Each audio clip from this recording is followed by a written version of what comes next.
So who is God, by the way? According to you, who is God? Somebody asks you, now let's say some colleague, some non-Indian colleague at office asks you, who is God? Or let's say there is some atheist who does not believe in God. So they ask you, who is God? So how do you answer? Who is God? What's the definition of God? First of all, does everyone believe that God exists? Raise your hand if you do not believe. Or raise your hand if you do not believe. That was my question. Okay. I mean, I believe in, so my understanding of God is this, some sort of a, greater power, energy. Yeah. But of course I pray to God in the various forms that He has created. Mm-hmm. But again, I don't quite, in all my life, I don't quite know exactly what, is it one entity? Is it, because we have hundreds of different gods for each virtue? Yeah, we have 33 crore devatas, right? So what, Yeah. I mean, this is a perfect topic. Who is God? Yeah. I don't know if I really know the answer. I mean, I have an understanding that there is some Yeah. power that I can't explain, but I don't know what. Yeah. It's some supreme power which guides us. Some supreme power which guides us. Yeah. Okay. Without it, nothing can, not even a leaf can stir. That's what is my understanding. Not a blade of grass moves without the will of God. Okay. That's what I understood. Yeah. Okay. Anybody else? Who is God? Omnipresent. Hmm? The general definition, omniscient, omnipresent. Omniscient, omnipresent. Okay. Power, however you call it. Some power. Yeah. Okay. Everywhere. Yeah. All times. Okay. What else?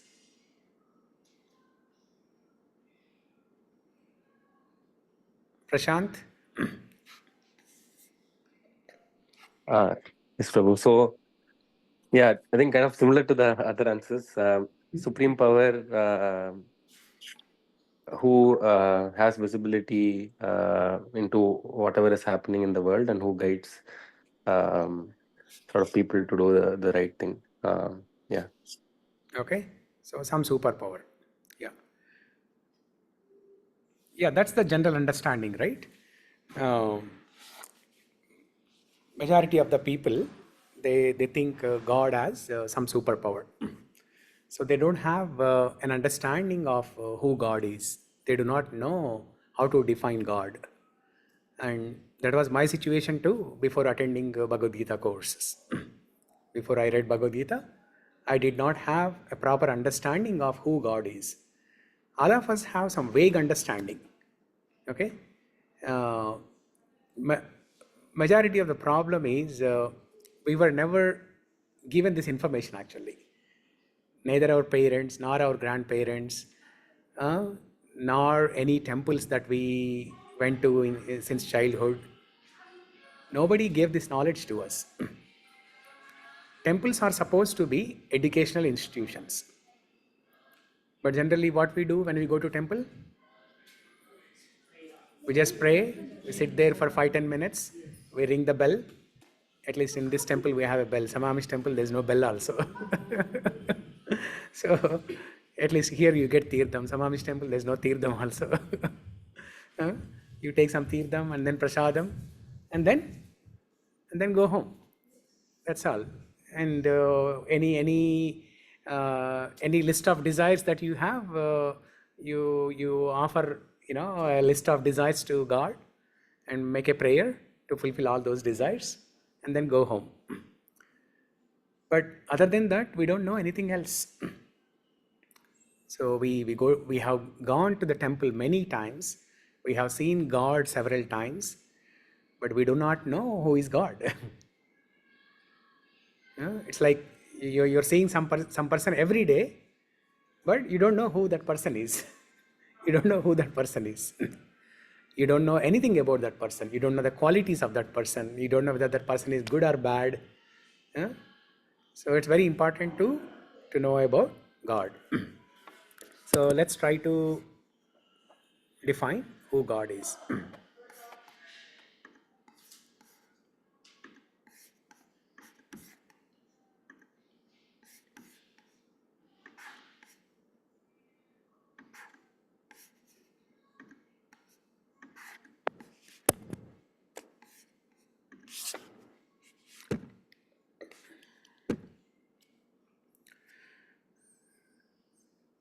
So our previous topic was soul, right? Jiva. So in Bhagavad Gita, there are 5 subject matters that are discussed. The 5 subject matters are Ishvara, Jiva, Prakriti, Kala, and Karma. Ishvara is God, Jiva is the soul. That was the topic of discussion last week. And Prakriti, material nature, Kala, time, Karma, which is karma. Okay, these are the 5 subject matters of Bhagavad Gita. Not only Bhagavad Gita, any scripture, Ramayana, Mahabharata, Srimad Bhagavatam, any scripture. And not only our Sanatana Dharma or the so-called Hindu religion scriptures. You take Bible, Quran, any religion, any scripture, they all talk about these 5 subject matters. Ishvara, Jiva, Prakriti, Kala, Karma. So Ishvara, Jiva. Ishvara is God, Jiva is the soul, all the living entities, and Prakriti, material nature. How the material nature or the matter basically, okay? Material nature or matter. How matter manifests in the material world. Matter is eternal, it exists in the spiritual world also, but it manifests in the material world when material world is created. And when material world is destroyed or annihilated, all the matter is destroyed and it becomes into unmanifest form. From manifest form, it changes into unmanifest form. And then time. Time is a forcing factor. Time is a forcing factor on the living entities to perform their karma. Okay, so day to day, in our day-to-day life, we perform so many activities. So it is the time that is forcing us. It's the time and the material nature, Prakriti. Both of them together, they are forcing us to engage in various activities. In spiritual world also there is time, but time in spiritual world works differently. So here, how the time works. If it is 7 o'clock in the morning or 6 o'clock in the morning, you must wake up. And if it is 10 or 11 in the night, you must go to sleep. If it is 9 o'clock or 10 o'clock, you feel hungry and you want to eat breakfast. And if it is 1 o'clock, 2 o'clock, you feel hungry again and you want to eat lunch. And in the night dinner, you are forced to drink water. You're forced to do many things. With time, you're forced to do many things. And as time goes by, you're forced to die. Okay? We don't have an option. We are forced to die. As time goes by, we are forced to become old. We are forced to get diseases. We are forced to die. So time is a forcing factor on the living entities to perform karma. Okay? And the 5th subject matter is karma. Karma is basically action. Every action has equal and opposite amount of reaction. You do good things, you will get good results. You do bad things, you will have to suffer from the consequences. Okay? So these are the 5 subject matters. So we discussed soul last week, or jiva.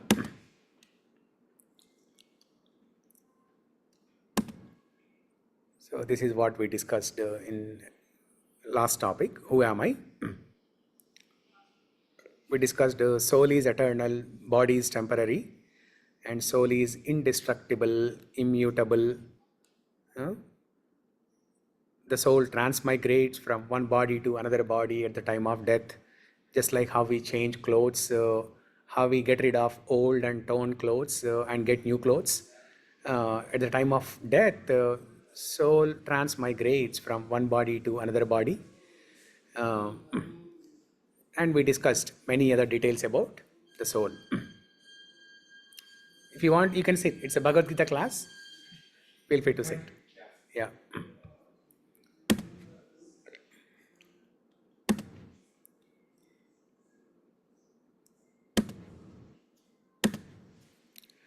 Okay, so now let's come back to this original topic. What do I mean when I say God? So many people, they do not know whether God is a person or God is not a person. People think God is just some superpower, and people do not know whether God has a form or no form, nirguna or nirakar.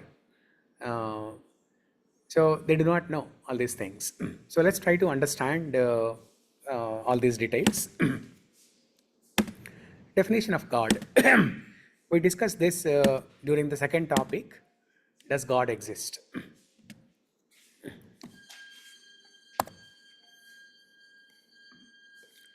So during our second topic, when we discussed does God exist, we learned that God is the supreme creator, supreme controller, supreme proprietor, and supreme enjoyer, supreme maintainer also.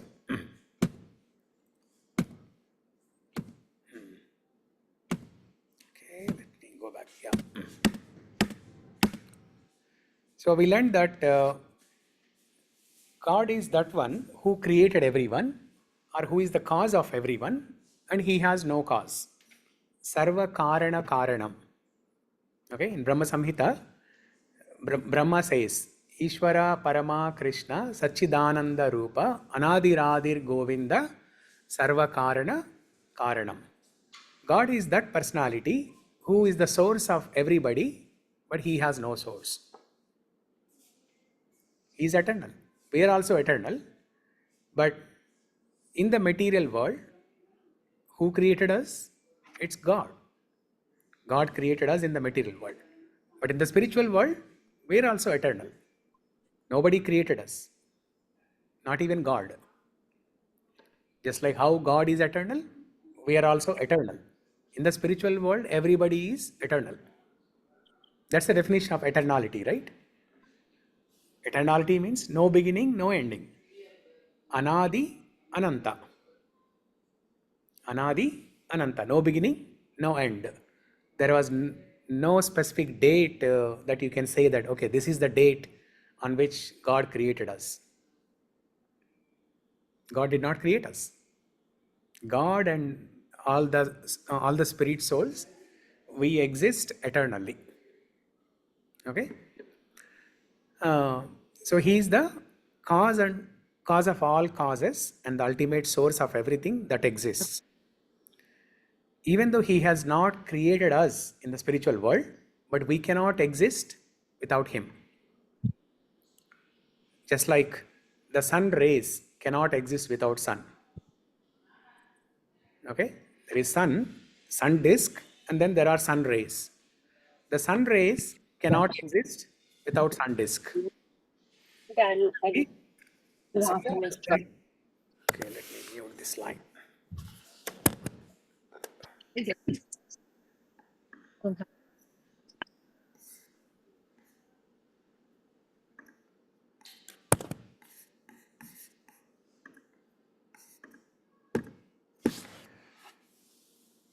Okay.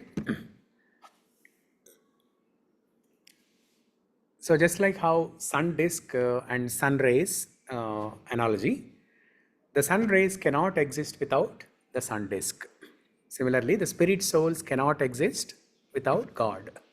Even though God has not created, but spirit souls cannot exist without God because he is the maintainer. He is the creator of the living entities in the material world, but he is the maintainer of all the living entities in the spiritual world and in the material world also. So, Prabhuji, a quick question. So, Yeah. so who created us all in the spiritual world? Nobody. Okay. So we all just existed as is God from the time of like Not, eternity. Yeah. not existed. Exist. Okay, makes sense. Exist. Existed means again, again you are talking in chronological terms. So the things in spiritual world are not chronological. There's no date attached to any events. Okay? So we exist eternally. Never was there a time, Krishna said in Bhagavad Gita, never was there a time when I did not exist, nor you, nor all these kinsmen. He was telling that, O Arjuna, never was there a time when I did not exist, Krishna, I did not exist, nor you, Arjuna, and nor all these Kauravas and Pandavas. That means we all existed eternally. We all exist eternally. Natvevaham jatu nasam natvam neme janadipa nachaiva nabhavishyamaha sarve vayam adaparam. That's a shloka from second chapter. So we'll discuss the shlokas, for the two people, who joined and the four people who joined today, right? So this is just an introduction to Bhagavad Gita, overview of Bhagavad Gita. After this, we'll take a deep dive into each and every shloka of all the 700 shlokas and discuss in great detail. Okay? So even though God has not created us, but we cannot exist without Him because He is the maintainer. He is the maintainer of all of us. And He is the supreme controller, supreme proprietor, supreme enjoyer. Because He created everything means in the material world. Okay? He created everything in the material world. He is the proprietor, He is the owner. Whoever creates, they are the owner. You write a piece of code, you become the owner of it. It becomes your intellectual property. And He is the supreme enjoyer. He gets to enjoy all the matter, He gets to enjoy all the services provided by the living entities. Okay? So basically He enjoys everything. And He is the controller, Ishvara. That's the meaning of the word Ishvara. Ishvara means controller. We have heard this word Ishvara many times, right? And when you hear this word Ishvara, what do you think of? What comes to your mind? Shiva, right?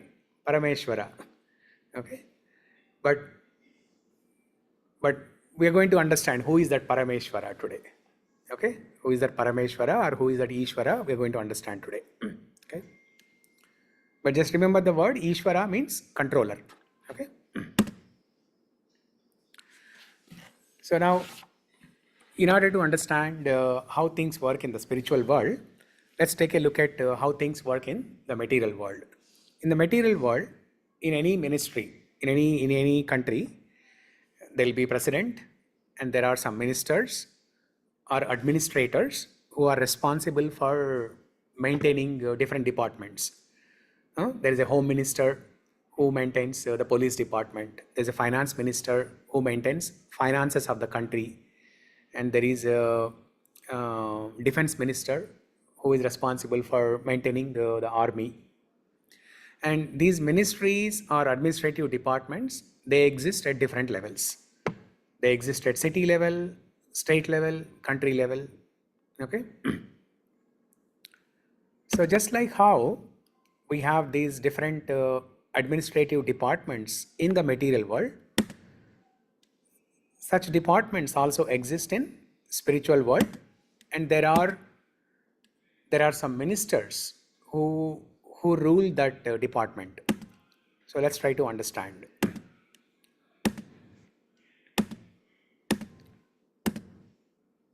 So we are discussing this before we can understand who God is. Okay, let's try to understand about the universal government. Okay. So just like how we have home ministry in the material world in any country or state, the equivalent of home ministry in the universal government is law of karma. That's what the home department does, right? The home ministry in any state, what do? Police. Home ministry means basically police, right?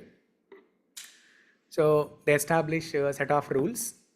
The citizens must follow those rules, and whoever violates those rules, they'll be punished. And whoever obeys those rules, they'll be rewarded. Similarly, the laws of karma in the universal government, they prescribe the do's and don'ts, karma and vikarma. Karma is set of activities that are prescribed in the Vedas, and vikarma is set of activities that are prohibited in the Vedas. Basically, do's and don'ts. For example, meat eating is prohibited in the Vedas, so that's a don't. And what's an example of do's in Vedas? Wake up early in the morning at 4 o'clock. Okay, so like that, there are a set of do's and don'ts given in the Vedas. Now, if you follow the rules and regulations given in the Vedas, you will have a good life. You'll have peace of mind. You'll have happiness. You'll have good life. If you violate those rules and regulations, then you will suffer from the consequences. And defense department, the comparable thing in the universal government is there is an ozone layer which protects Earth planet from sun planet, from excess heat, immune system in the bodies, protection systems, the claws and shells for the animals. For example, tortoise. What's the protective thing for the tortoise? A shell, a hard shell. Whenever tortoise sees any danger from external sources, it withdraws all the limbs, including the head. It withdraws all the limbs and covers under the shell. So any wild animal or any human beings, if they see, they'll just think that it's some rock or some stone. They'll not think it's a tortoise or some animal. So they'll not attack. So finance department, the similar thing in universal government is gold, silver mines, pearls, precious metals. And for power supply, just like how there is an electricity department and then there are some people who are managing the electricity department, similarly we have sun god, moon god, wind, water, Indra, Varuna, Vayu, all these devatas. Okay, there are different departments and there is a presiding person who is ruling that department. Okay, for example, Indra or Varuna. Varuna, which department does Varuna rule? Water, rains. Varuna is responsible for rains. Okay, Vayu, wind. And there is Chandra, Suryadev, sun god, Chandradev, moon god, and so on. Health, equivalent thing in universal government is Ayurveda, naturopathy. Education, equivalent thing in universal government is Vedas, scriptures. Domestic supply, rain, grains, fruits. Hygiene and sanitation, rainfall, trees, sunlight. Okay, so basically the idea is to get the fact that just like how there are different departments and there are different administrators in material world, similarly there are different departments in the not in the spiritual world, but in the in the universal government. Okay, let's say, because all these things they are in the material world only.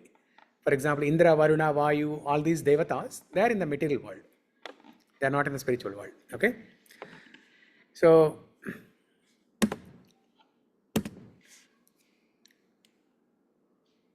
now it's a very very complex system, right? We know of only this world, one world, but we know of this one world and one universe, but there are unlimited number of universes. Unlimited number of universes. Have you ever seen Mahavishnu's picture, who is sleeping in a causal ocean? How many of you are familiar with that picture? Picture of Mahavishnu, who is sleeping in an ocean. All the Telugu people definitely know. Yeah.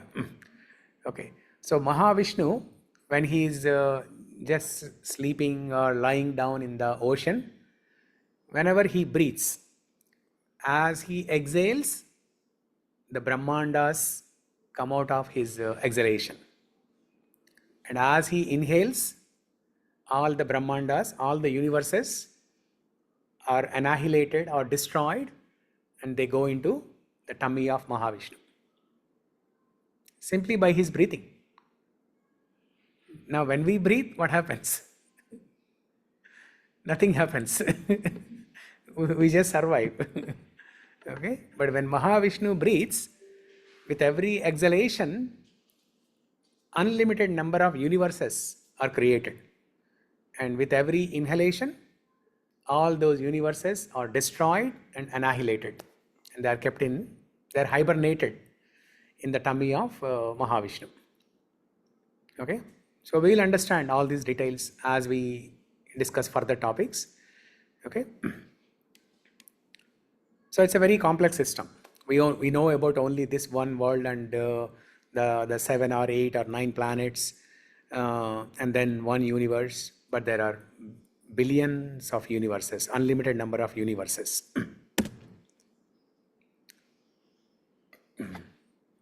So now let's try to understand the definition of God. How do the scriptures or Shastras define God? In Srimad Bhagavatam, so Srimad Bhagavatam is another literature, just like Bhagavad Gita. Bhagavad Gita is just one book, 700 slokas. Very simple. That itself we are finding it very difficult to read. Okay, we take lifetime to read 700 slokas. And there is another literature, Srimad Bhagavatam, that contains 18,000 slokas. 18,000 slokas, 12 books, 12 volumes. Okay? Now, one lifetime is not sufficient for that. I mean, for a sincere reader, one life is sufficient, but for all of us, it's not sufficient. We don't have time to read 18,000 slokas in this lifetime. Bhagavad Gita, Lord Krishna gives principles in Bhagavad Gita, the do's and don'ts. And Srimad Bhagavatam, so Bhagavad Gita is like a law book, and Srimad Bhagavatam is a law journal.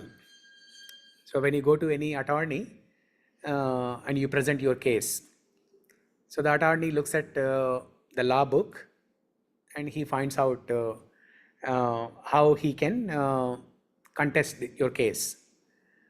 And he will, from the law book, he can find out what are the different sections or codes that he can say in the court, according to so and so section. This is what it should be like. But that is not sufficient, right? The attorney should also know if there were any previous case studies for that particular section from the law book. The attorney should also know if there were any case studies in the past where similar cases occurred and how those attorneys contested that case. So Srimad Bhagavatam is like a law journal. It contains the details of the case studies. How different personalities from Puranas, how they obeyed instructions of God, or how they violated, and what happened when they violated those instructions. So all those details are given in Srimad Bhagavatam, which is a law journal. So one such shloka from Srimad Bhagavatam, from Canto 1, Chapter 2, Shloka number 11. Vadanti tat tattvavidas tattvam yajnanam advayam brahmeti paramatmeti bhagavan iti shabdyate. Okay, the translation. Learned transcendentalists who know the absolute truth call this non-dual substance Brahman, Paramatma, or Bhagavan.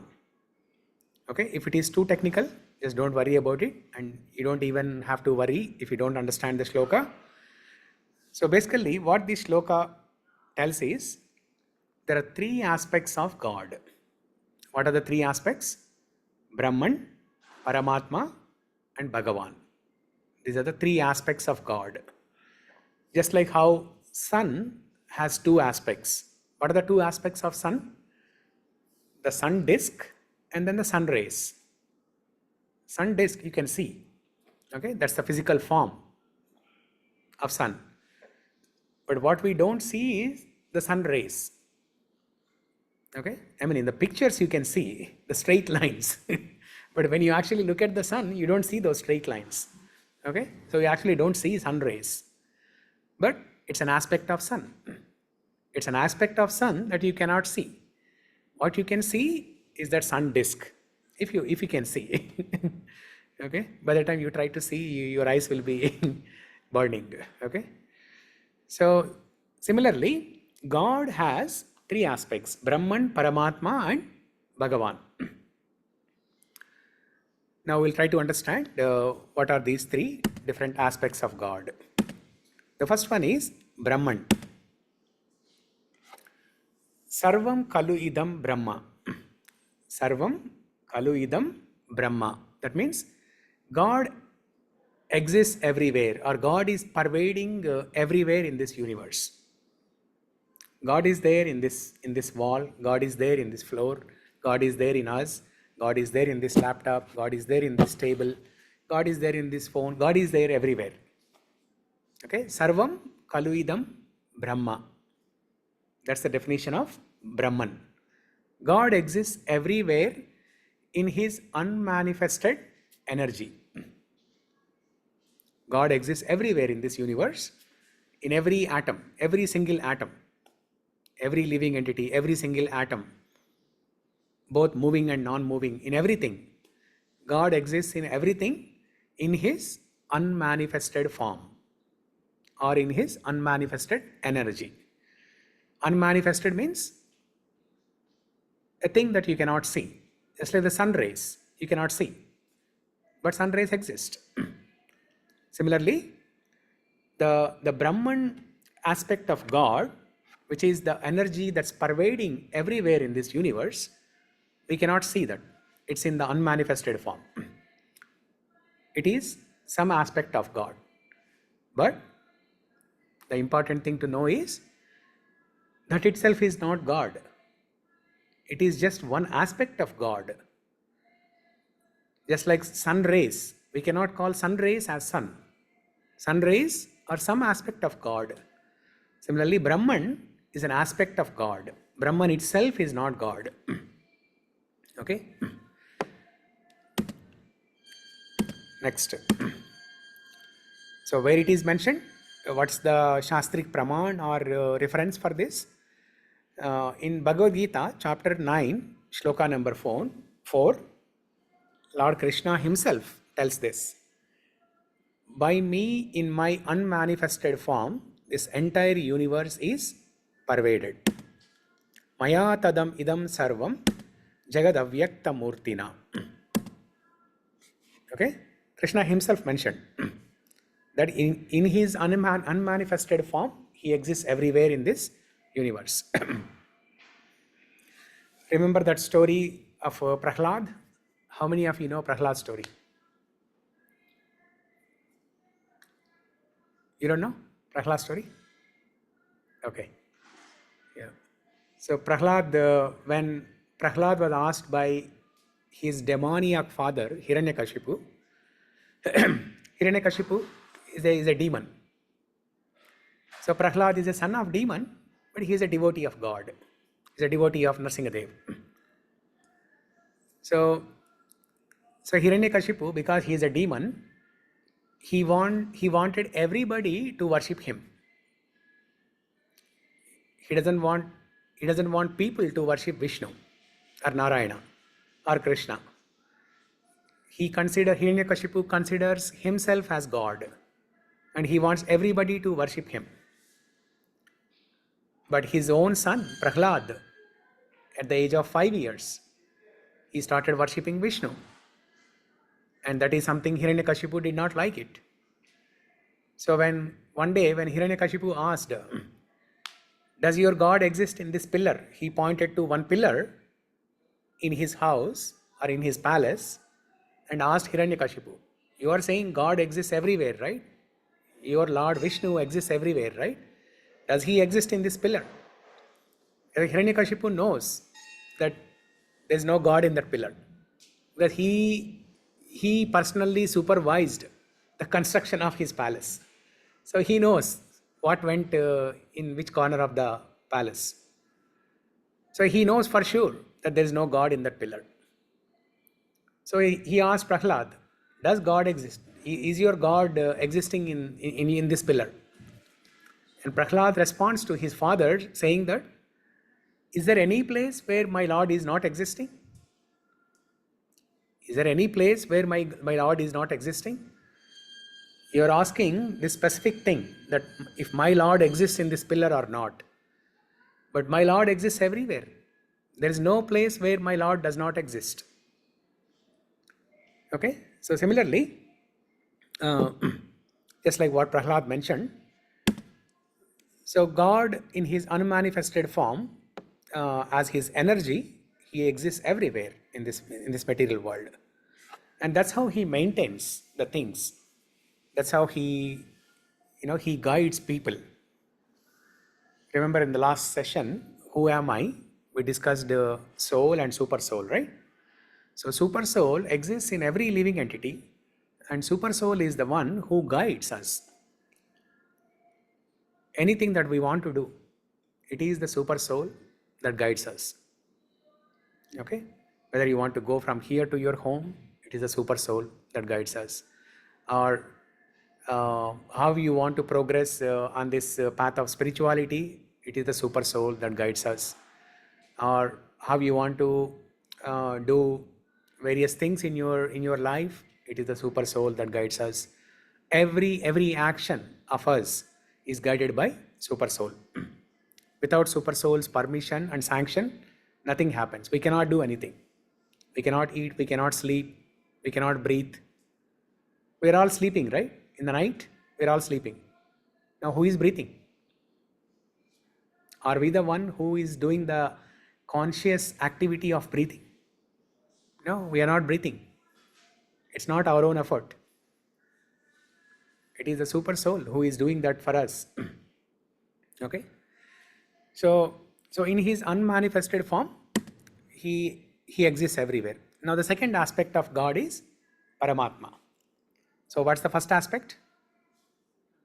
Brahman. And what is Brahman?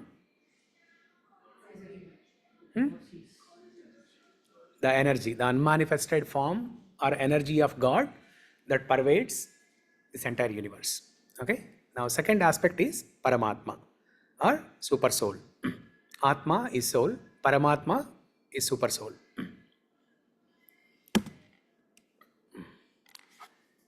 So again in Bhagavad Gita chapter 13, shloka number 23, Krishna says, Upadrashta Anumanta cha Bharta Bhokta Maheshwaraha Paramatmeti Chapyukto Dehesmin Purushaspara.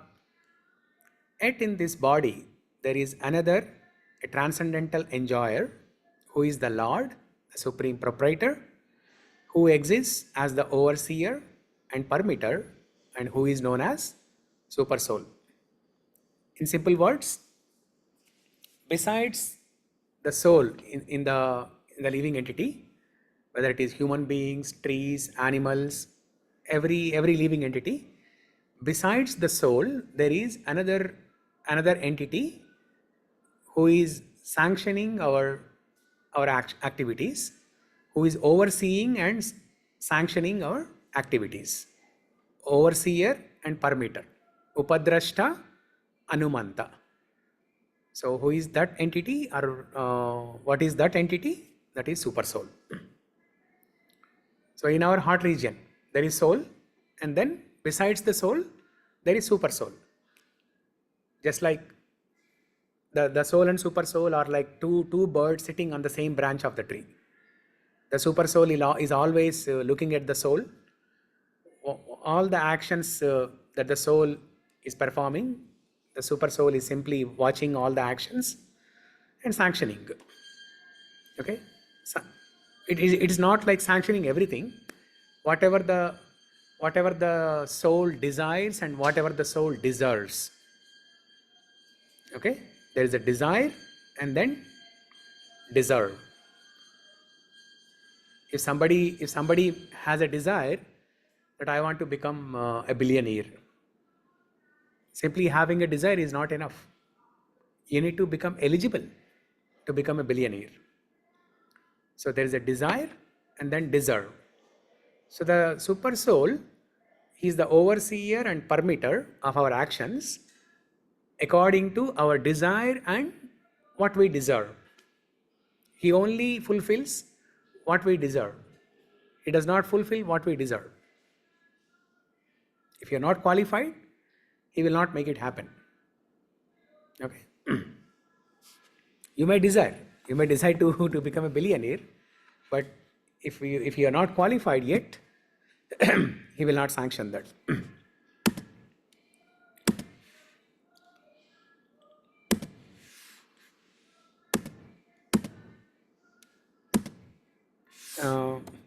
So these are some technical details. You don't need to worry about these things.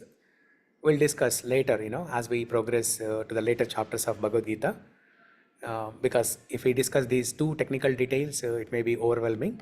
Okay, so we can skip this. Now, the third feature of God is Bhagavan. So Brahman, Paramatma, and then Bhagavan. So Bhagavan is the highest feature or highest aspect of God.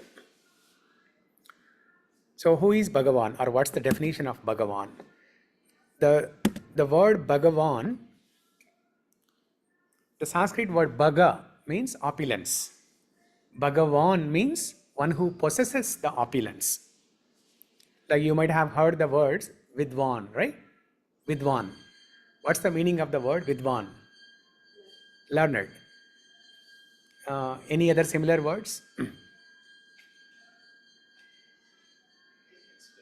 Expert. No. Any other similar words like Vidwan? Can you think of any other word? Vidwan, something else? Balavan. Very good. Yeah. One who possesses strength. Yeah. Buddhiman. Yeah. One who has extraordinary intelligence. Yeah. So similarly, Bhagavan means one who possesses Bhaga. Bhaga means opulence. One who possesses opulence. So another definition of God. The first definition of God is Brahman, Paramatma, and Bhagavan. Okay. Now, let's try to understand God from a different perspective. So what are the qualities of what are the qualities in this material world that we are attracted to? We are attracted to many things, many people, many different things we are attracted to. What are some of the qualities that we are attracted to? Can anybody say? Karuna. What is that? Karuna. Karuna. Very good. Compassion. Yes. Beautiful. Kindness. Yeah. Kindness. Yeah. Intelligence. Yes. Humility. Wonderful. Yeah.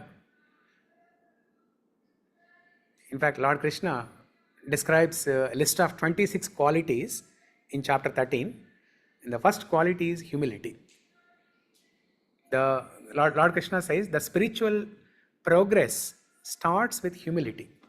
So it's a very important quality. Thank you for telling that. Humility, compassion. What else? Love. Okay, very good. If somebody is loving, we're attracted. Yeah? Loving, caring. Courage. Okay? Yes. What else?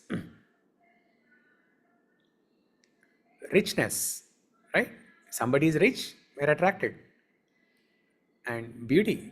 If somebody is beautiful or handsome, we're attracted. What else?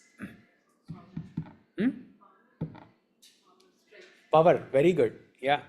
Name and fame, strength, power. Okay? Can be political power or something. Okay? Yeah, we are attracted. It could be a talent. Somebody may have a talent. Talent. Yeah, intelligence. Same as intelligence. Yeah. Or it can be skill. different skill, talent, skill. Yeah. Okay, so we are attracted to all these qualities in the material world. Now, let's look at the qualities of God. There is a shloka in Vishnu Purana that says, Aishwaryasya samagrasya viryasya yashaya shriyaha jnana vairagya yoschaiva sannam bhagam itingana. Okay, now what does it mean? Bhagavan means who possesses these 6 opulences in full. Now, what are those 6 opulences? The first one is all riches. Second one, all strength. Third one, all influence or name and fame. And the fourth one, all wisdom or knowledge. Fifth one, all beauty. And sixth one, all renunciation. So these are the 6 opulences of God. Okay, the word Bhagavan means one who possesses opulences. And what are his opulences? These are his opulences, the 6 opulences. And Bhagavan is one who possesses all these opulences in full. Now, in this material world also, you will see different people possessing these opulences in some quantity, to some extent. They may not possess these opulences in full, but if you look at people like Bill Gates and Elon Musk, they are rich. They possess this opulence of richness to some extent. Okay, maybe 0.00001% of what God possesses. Okay, and beauty. Okay, now Aishwarya Rai is a bad example today. So who is latest? Beautiful. Huh? Who? She's still beautiful. Maybe. Okay, somebody. Okay. So richness, beauty, there are different people we see in the material world, but they possess that opulence to some extent. Okay. But here, Bhagavan is the one who possesses all these opulences in full, 100%. All richness, all fame, all strength. So who knows details about this picture? Govardhana, Krishna lifting Govardhana hill. And at what age did he lift Govardhana hill? 5. When he was 7 years old. When he was 7 years old, he lifted Govardhana hill with his pinky. And he kept it like that for 7 days and 7 nights. 7 days and 7 nights. So do you know how this word Chappan Bhog, how many of you heard this word Chappan Bhog? Okay. So Chappan means, what is the meaning of the Hindi word Chappan? 56. Okay, Chappan Bhog means 56 different varieties of food. There will be sweets, savories, juices, rice, chapatis, puris, laddus, and so on. 56 different varieties of food that are offered to God, especially on Govardhana Puja day. Annakut, right? They make Annakut, big hill of food, big mountain of food. If you go to Swaminarayan temples especially, they make a huge elaborative offering of food. In ISKCON temple also we do that, but not as large at a large scale as they do in Swaminarayan temple. Okay, but many people, especially from North India, they perform this puja during Govardhana time in October, which is coming up, and then they offer varieties of food, 56 or maybe more.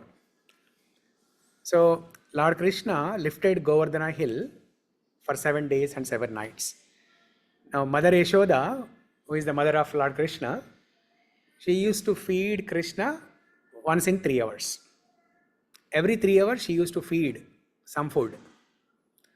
Now when Krishna was lifting the Govardhana hill, he did not eat anything for those 7 days. So how many meals did he skip? Once in 3 hours means, I mean, come on, you don't need computers for this. You don't need ChatGPT for this. 8 meals per day. And 7. 8 times 7? 56. Very good. So that's why after the Govardhana Giridhari, that pastime happened, then Mother Yashoda, the 8th day, Mother Yashoda made all 56 varieties of food and fed Lord Krishna. So since then, this tradition of Chappan Bhog continued. Okay? So Krishna was able to do this at the age of 7. All strength. He is so powerful. He has all the strength. All beauty. So he is the most beautiful, or should we say handsome? Huh? He's both. He's both beautiful and handsome, because he's both Purusha and Stri, both. In the spiritual world, even though there is no gender for the spirit soul, but Shastras describe spirit souls as female. Spirit souls as female. So there's no male. Only females. So, and Krishna is Purusha. Krishna is Purusha, and all the spirit souls are female. Prakriti. Okay, Krishna is Purusha, and all the jivas are Prakriti. Krishna is the enjoyer, and all the jivas are Prakriti, are enjoyed. Enjoyer, enjoyed. That's the reason X is common for chromosome XY. Yeah, good point. Yes. Okay, so, and we might have heard many kirtans or bhajans or prayers or shlokas describing the beauty of the Lord. Okay, in Suprabhatam, Venkateshwar Suprabhatam, there are many Telugu people here, so definitely Venkateshwar Suprabhatam we might have heard several times, right? So there is a shloka in Suprabhatam. Kandarpadarpa harasundara divya murte Kanta kuchamburuha kutmalalola drushte Kalyana nirmala gunakara divya kirte Sri Venkatachalapate Tava Suprabhatam Tava Suprabhatam Aravindalochane Bhavatu Prasanna Mukhachandra Mandale, and so on. Okay, so that describes the beauty of the Lord. Okay, Tava Suprabhatam Aravinda Lochane. So how is his face? Aravinda Lochana. His eyes are, Lochana means eyes. How are his eyes? Aravinda. Aravinda means like lotus flower, the petals of lotus flower.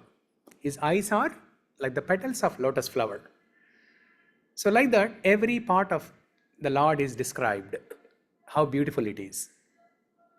See, now in the material world, when we see lotus flower, we are so attracted, right? It's very beautiful. It's very fragrant. It's very beautiful. It's very soft. Everything is so nice about lotus flower. Now just imagine somebody is having eyes like lotus petals. How beautiful would it be? So every part of his body is very beautiful. And there are many other shlokas like Kasturi Tilakam, Lalata Vatale, Vakshastale Kaustubam, Nasagre Navamauktikam, Karatale Venum, Kare Kankanam, Kantecha Muktavali, Gopastri Pariveshtito, Vijayate Gopala Chudamani. So that describes the beautiful decoration on Lord's body.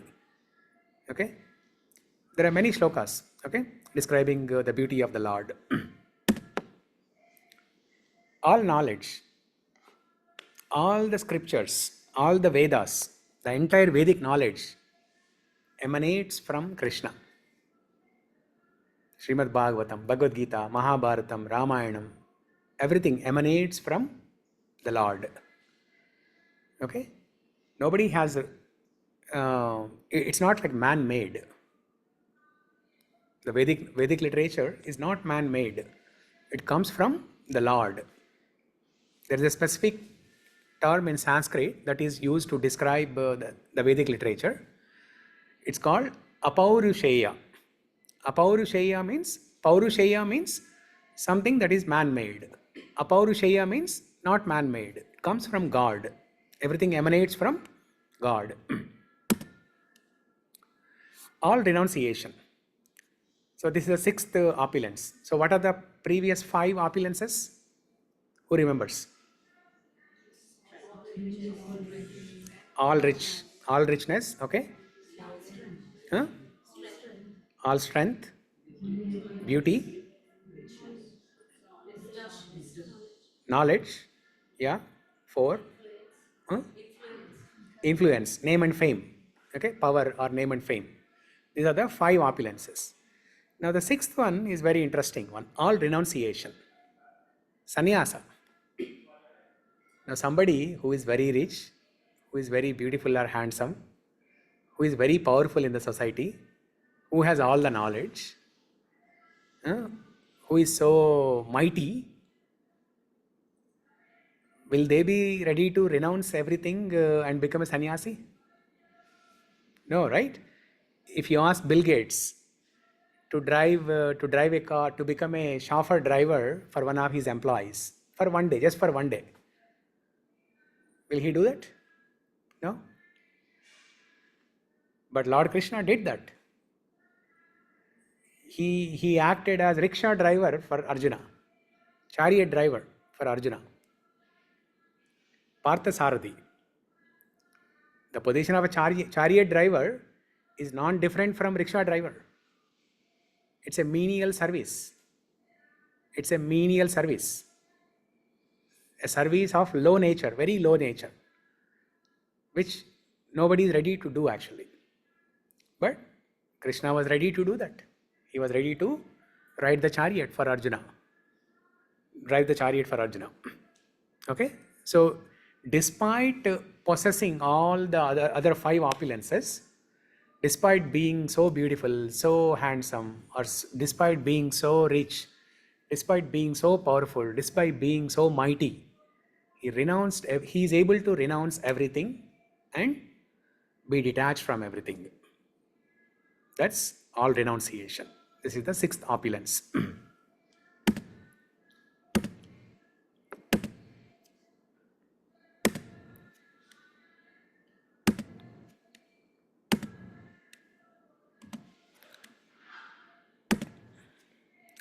So Bhagavan is that one who possesses all these six opulences, and Bhagavan is the one who is the creator, controller, and enjoyer. Okay? And Bhagavad Gita declares Lord Krishna as Bhagavan. Okay? So this is the introduction of our hero. This is the first time we are declaring Lord Krishna as Bhagavan. So far we have discussed does God exist? Who is God? God has three aspects, Brahman, Paramatma and Bhagavan. But this is the first time we are declaring that Bhagavan is Lord Krishna. Okay? So now what are the references? How can we say that Lord Krishna is Bhagavan? Why not Vishnu or Narayana, or why not Shiva, or Brahma, or why not me, somebody else? Why only Lord Krishna is Bhagavan? Let's see the references. So now, in Bhagavad Gita, if you look at the shlokas, there are 700 shlokas. Out of the 700 shlokas, 574 shlokas are spoken by Krishna himself. Now, before every shloka, it is also mentioned who have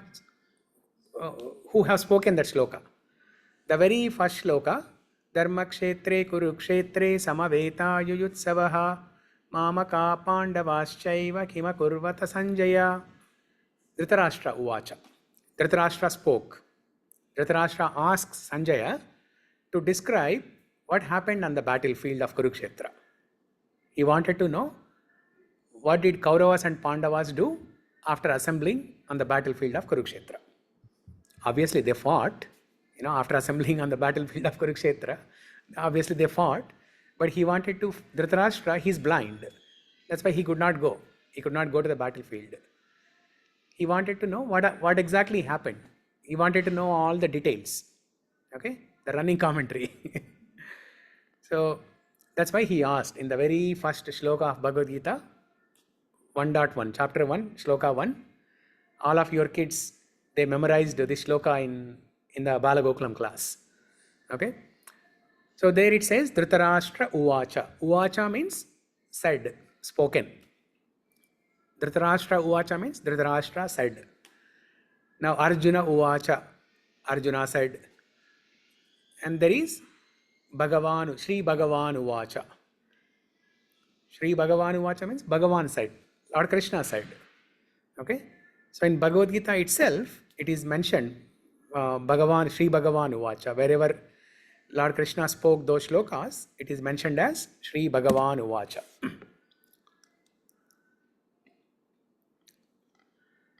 So you will see this, this term or phrase, the Supreme Personality of Godhead.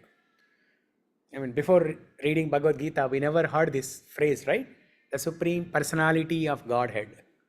All we know is God. That's all. That's all we knew. Or Bhagavan, Ishvara. These are the terms we know. But the Supreme Personality of God. Supreme Personality means, Supreme Personality of Godhead means Devadi Deva. In your Tamil, Telugu or Hindi language, Devadi Deva.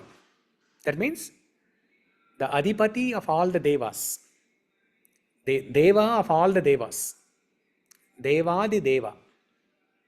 That is Supreme Personality of Godhead. The Supreme Being, in simple words. Now this is a picture of Mahavishnu lying down in the ocean, and you see how all the universes coming out of his pores. As he exhales, the universes are created. Mahavishnu holding Shankha Chakra Gada Padma.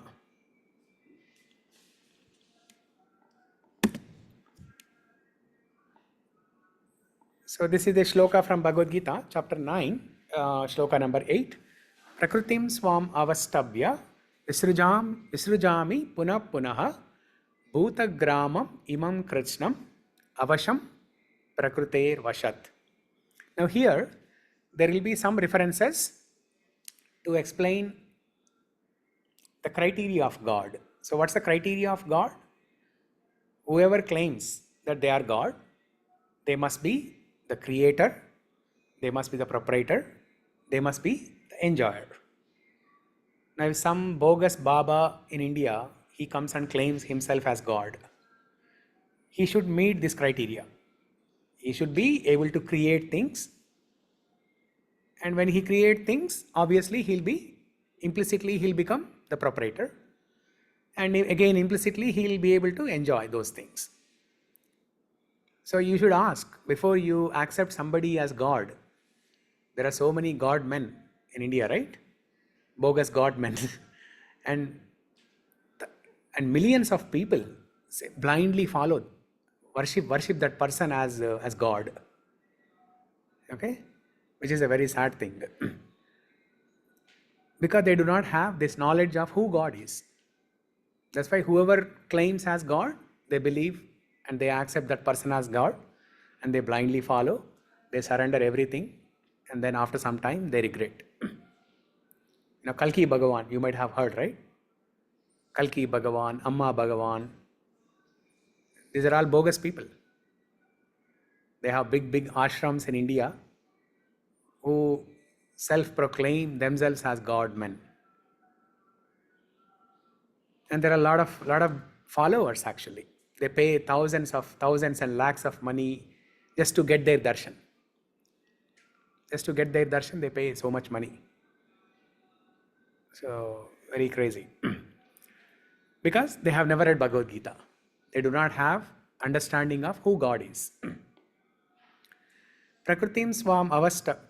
Because that's what I also did before reading Bhagavad Gita 10-15 years ago. I did not know the definition of God, and I was almost trapped by the so-called self-proclaimed God man.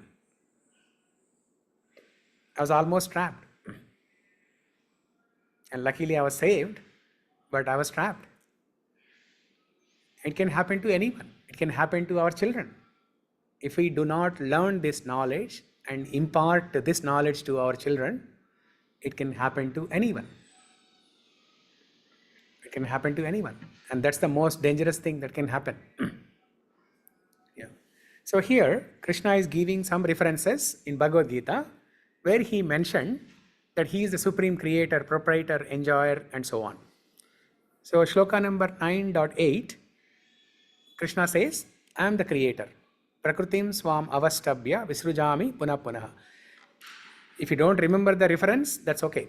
But all you need to know is, that means God means he must be creator. That much you should remember. And if somebody asks, there is a reference. Okay?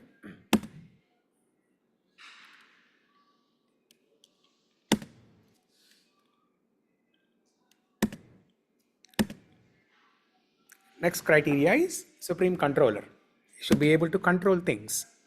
Maya dyakshena prakriti suyate sacharacharam hetunanena kaunteya jagad vipari vartate. 9.10. Krishna says, okay, can somebody, Nikhil, can you read the translation? This material nature, which is one of my energies, is working under my direction, O son of Kunti, producing all moving and non-moving beings, until through this manifestation is created and annihilated again and again. Yeah. Okay, so he's the controller. He's the creator and controller. Controller means both maintainer and destroyer. Okay, the first one is creator. Now after creation, what needs to happen? Maintenance, and then when it is the time, destruction or annihilation. Okay, so this shloka tells about Krishna's position as supreme controller. Next, supreme enjoyer. After all, he created everything, so he has every right to enjoy everything. Shloka number 5.29. Bhoktaram yajna tapasam sarvaloka maheshwaram suhridam sarva bhutanam jnatva mam shantim ruchasi. So Krishna says, let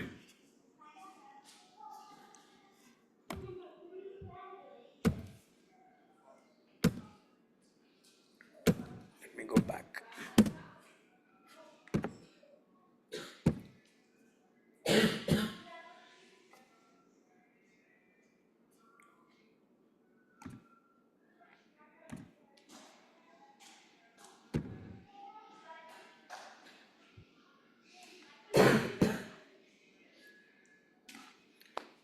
Okay, so a person in full consciousness of me. Okay, the PowerPoint slides are so weird.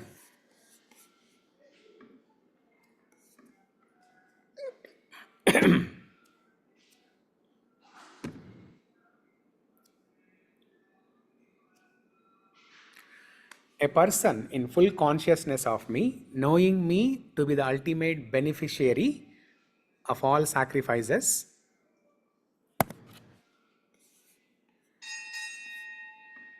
Why is it skipping? Okay, I will not click now. Yeah. A person in full consciousness of me, knowing me to be the ultimate beneficiary of all sacrifices and austerities, the Supreme Lord of all planets and demigods, and the benefactor and well-wisher of all living entities, attains peace from the pangs of material assigns. So this shloka in Bhagavad Gita is called as peace formula. Shloka number 5.29 is called as peace formula. Okay. So here Krishna says, he is the enjoyer of everything. Bhoktaram. Bhoktaram yajna tapasam. So whenever we we perform any yajna. Yajna means sacrifice, right? Havan, fire sacrifice. Uh, so, so what does that fire represent? The fire, what does the fire represent? When you're performing Havan or fire sacrifice, what does that fire represent? Hmm? Yeah. So you offer many things. You offer grains and different things in the fire. But what does the fire itself represent? The fire represents the mouth of Vishnu. The fire is mouth of Vishnu. Especially in the homam or havan, the fire is mouth of Vishnu. So anything that you offer, fruits, flowers, grains, or anything, you are offering to Vishnu, and Vishnu is accepting through his mouth. Okay, so he is the benefactor, he is the receiver, he is the enjoyer. Now that is just one example, right? It's a ritual, but he's a benefactor, receiver, or enjoyer of everything in the material world. Not just the fire sacrifice there, but everything that we do.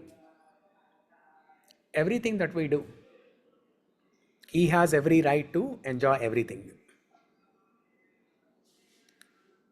Now, why is that so?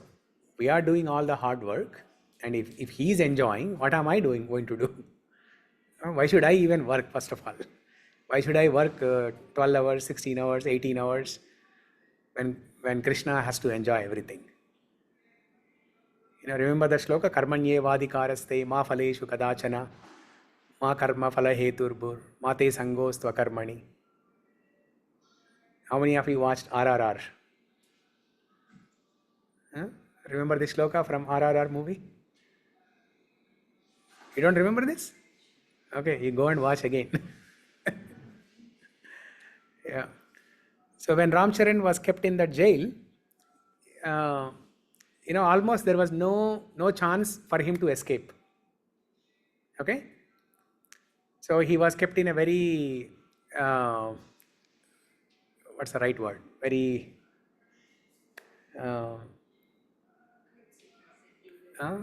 some let's say some high tech prison.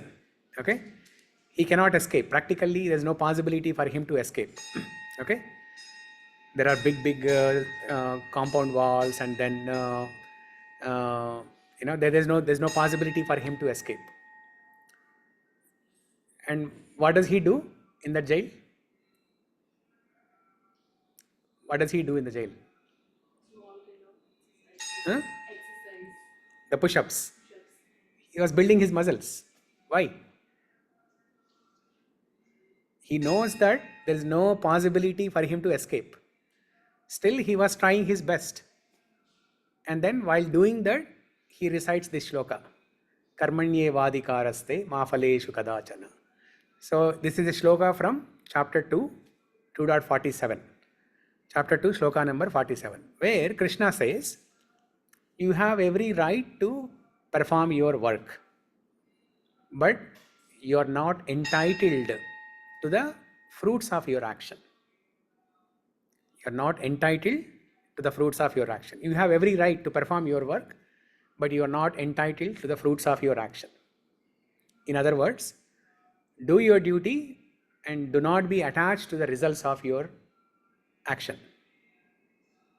Do your duty, do not be attached to the results of your action. Why? Krishna is the benefactor of the results. Krishna is the enjoyer or the receiver of the results. The actual message of that shloka is, whenever you are asked to do anything, you give your 100% and do not worry about success or failure. That's why Ramcharan was reciting this shloka. Even though he knows that there was no possibility for him to escape, still he was trying his best, building his muscles and strengthening his power. So do your duty and don't worry about success or failure. Give your 100%. Now Krishna is the enjoyer. It doesn't mean Krishna is so selfish. He is asking us to do all the hard work and he will take all the fruits. No. Krishna takes the fruits to distribute to everyone, to give to everyone. He doesn't need anything from us. He is the supreme proprietor. He is the one who created everything. Who are we to give anything to him? He is a proprietor and he can enjoy anything. But he is giving so many things to us, and he is giving the ability to us to perform various actions. So you perform your actions and offer the results to God. That's what we do, right? After doing elaborative pujas, what do we do in the end? Sarvam Sri Krishna Arpanamastu. Om Tat Sat. Kayena vacha manasendriyarva buddhyatmanava prakriti svabhavat karomi yadyat sakalam parasmai narayanayeti samarpayami. So we do all the puja and in the end we offer the results of the puja to God. It doesn't mean you are not going to get any benefit. You will also get benefit. But you offer the results of your puja to God and God knows what to give to you. God may give more than what you ask for, or God may give less than what you ask for, or God may not give anything at all. Because God knows what is best for you. If something is good for you, He will give. If something is not good for you, He will not give. Even if you ask for it, He will not give. So that's why we should offer everything to Krishna and then let Him decide what is best for us. That's the whole concept of supreme enjoyer. It's not like, don't misinterpret it like, oh, we are doing everything and he's enjoying everything. There's no motivation for me to do any action now. Okay? Not like that. So he is supreme enjoyer. So what's the time? 7:49, huh? Okay. How many more slides do we have?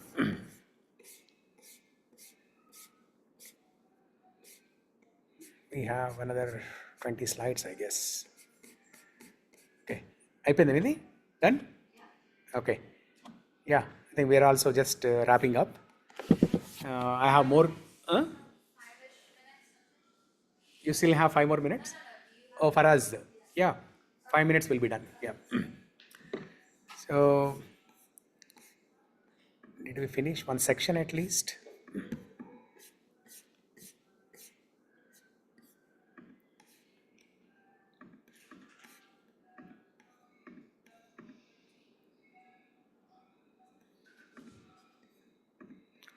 Yeah, so we finished the criteria of God. Okay, supreme creator, controller, proprietor, and enjoyer. And we also discussed the 6 opulences of God. So Bhagavan means one who possesses all the 6 opulences of God. And what's the second definition of God? God is that person who is the supreme creator, proprietor, controller, and enjoyer. Okay. And Bhagavad Gita declares Lord Krishna as Bhagavan. Okay, Devadi Deva, supreme personality of Godhead. Okay, so we'll pause here and continue next week. Okay, thank you everyone for joining. Hare Krishna. We'll continue next week. So I'll help you and there is the other person, Manishwar. Maybe I'll catch him. I'll help you both to join the WhatsApp group.